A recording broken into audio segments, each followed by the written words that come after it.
Tamil Nadu government சர்வீஸை பொறுத்த வரைக்கும் கருணை அடிப்படையிலான பணி நியமனங்களுக்கு ஏற்கனவே ரூலை ஃப்ரேம் பண்ணி வச்சுருக்கிறாங்க. இப்போ அந்த ரூலில் சில அமெண்ட்மெண்ட்டை இஷ்யூ பண்ணியிருக்காங்க சமீபத்தில். அதில் முக்கியமான அமெண்ட்மெண்ட் என்ன அப்படின்னு பார்த்தோம்னா, தற்போது நடைமுறையில் இருக்கக்கூடிய மாவட்ட சீனியாரிட்டியை மாநில சீனியாரிட்டியாக மாற்றுறோம் அப்படின்னு சொல்லியிருப்பாங்க. இப்போ இதில் ஒரு விஷயம் நம்ம பார்க்கணும். இந்த சீனியாரிட்டியை எப்படி நிர்ணயம் பண்ணுறாங்க அப்படின்னு சொன்னால், அரசு பணியாளர் இறந்த தேதியை அடிப்படையாக கொண்டு தான் சீனியாரிட்டியை நிர்ணயம் பண்ணணும் அப்படின்னு ரூலில் இருக்குது. இப்போ இந்த மாவட்ட சீனியாரிட்டி மாநில சீனியாரிட்டியாக மாறும்போது, மாவட்ட சீனியாரிட்டியில் இருக்கக்கூடிய ஒருத்தருடைய சீனியாரிட்டி நம்பர் மாநில சீனியாரிட்டியில் போகும்போது கண்டிப்பாக அவருடைய சீனியாரிட்டி நம்பர் பின்னாடி போகிறதுக்கு தான் அதிக வாய்ப்புகள் இருக்கும். அது எப்படி அப்படிங்கிறது ஒரு உதாரணத்தோடு பார்த்தோம்னா நம்மளுக்கு ஈஸியாக புரியும்.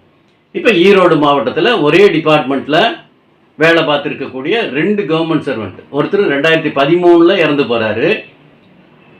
அவருடைய வாரிசு வேலை கேட்டு விண்ணப்பம் பண்ணியிருக்காரு. அந்த வாரிசுனுடைய சீனியாரிட்டி நம்பர் 3ன்னு வச்சுக்கோம். இப்போ அதே டிஸ்ட்ரிக்டில் அதே டிபார்ட்மெண்ட்டில் 2015 ஒரு அரசு பணியாளர் இறந்து போயிட்டார். அவருடைய வாரிசு அப்ளிகேஷன் போட்டிருக்காரு. அவருடைய சீனியாரிட்டி நம்பர் 4ஆம் நம்பராக இருக்குது.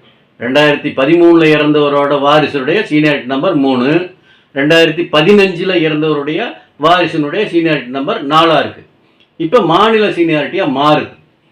இப்போ கடலூர் மாவட்டத்தில் அதே டிபார்ட்மெண்ட்டில் ஒரு அரசு பணியாளர் 2014 இறந்து போயிருக்கார் அப்படின்னு சொன்னால், அவருடைய வாரிசு அப்ளிகேஷன் கொடுத்து அவருடைய சீனியாரிட்டி நம்பர் அந்த மாவட்டத்தில் 10ஆம் நம்பராக இருந்தால், இப்போ சீனியாரிட்டி நம்பரில் அந்த ஈரோடு மாவட்டத்தில் 3, 4ன்னு இருக்கிறாங்க இல்லையா, அவங்களுக்கு இடையில அவர் ஃபிக்ஸ் ஆவார். அப்போ 2013 முதல்ல இருக்கும், 2014 இடையில சேருவார். 2015 இறந்த அரசு பணியாளரின் வாரிசினுடைய சீனியாரிட்டி பின்னாடி தள்ளி போயிடும். இப்போ இது ஒரு உதாரணத்துக்காக தான் சொல்கிறோம். இப்போ இதில் ஒரு அனுகூலம் இருக்குது. என்னன்னு சொன்னால், சீக்கிரம் வேலை கிடைக்கிறதுக்கு வாய்ப்புகள் இருக்கும். அதுக்கு ஒரு உதாரணம் பார்க்கலாம். இப்போ ஈரோடு டிஸ்ட்ரிக்டில் ஒருத்தர் டைப்பிஸ்ட் போஸ்ட்டுக்கு அப்ளை பண்ணிவிட்டு வெயிட்டிங் லிஸ்ட்டில் இருக்கார். இப்போ அந்த டிஸ்ட்ரிக்டில் அந்த டிபார்ட்மெண்ட்டில் டைப்பிஸ்ட் போஸ்ட்டு வேக்கண்ட் இல்லை. இப்போ சீனியாரிட்டி லிஸ்ட்டாக மாறும்போது, சீனியாரிட்டி லிஸ்ட்டு ஸ்டேட் லிஸ்ட்டாக மாறும்போது, தேனி மாவட்டத்தில் அந்த டிபார்ட்மெண்ட்டில் ஒரு டைப்பிஸ்ட் போஸ்ட்டு காலியாக இருக்கும்.